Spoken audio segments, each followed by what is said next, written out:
I would suggest that Donald Trump is not now and has never been a politician, that what he is a performer.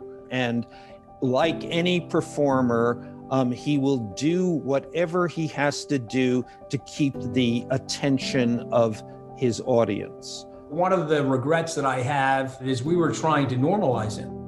The other thing that I did, which I regret, it's uncomfortable for me to talk about, but I want to be honest about it, is I allowed my ego and my pride to get in the way.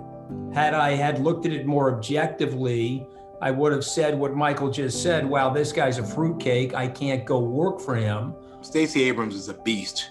You can't choose what happens to you, but you can choose how you react to it. So obviously she was in a hotly contested gubernatorial race here in Georgia, and she lost by a real small margin, but she turned her pain into passion, turned it into power, turned it into purpose. Most CEOs didn't step up as leaders. Most mayors, governors did not step up as leaders. And so it's not just at the federal level, it really has to be every level. If you're the head of a household, you need to step up and be a leader here and show behavior that makes sense. Protesting is an important civil act, but it's not ideal that at this moment we feel like there is no alternative within Parliament, and it's like the entire responsibility is in the hands of citizens. Commerce is, I think, the quickest engine of change. The impact of cell phone technology on people has only just begun. There is the potential to eliminate disease.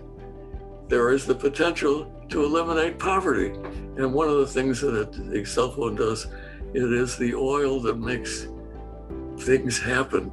We're now getting to digitizing the pillars of a good society.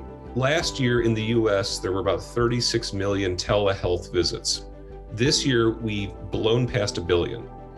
It was held back for lots of reasons, and we just blew through all of those reasons. And now every participant is saying it's a better way of doing things. How big is the digital gap?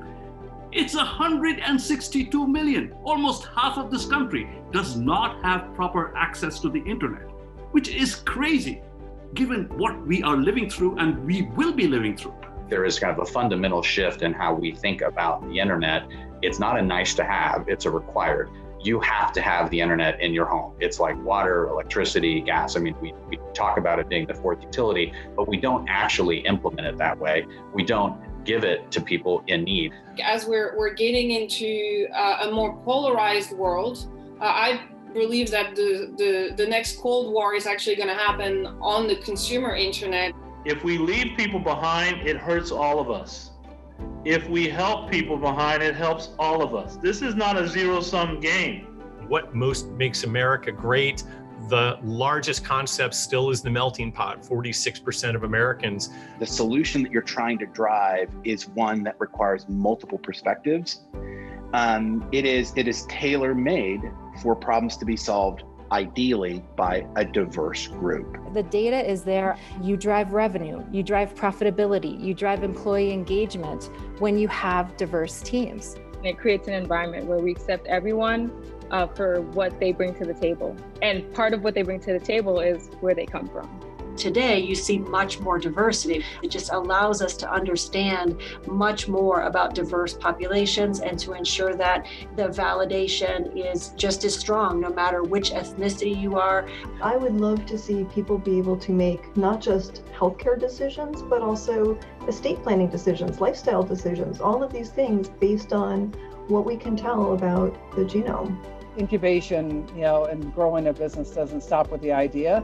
It literally, you have to incubate it, grow it, and nurture it until it's strong enough to stand on its own.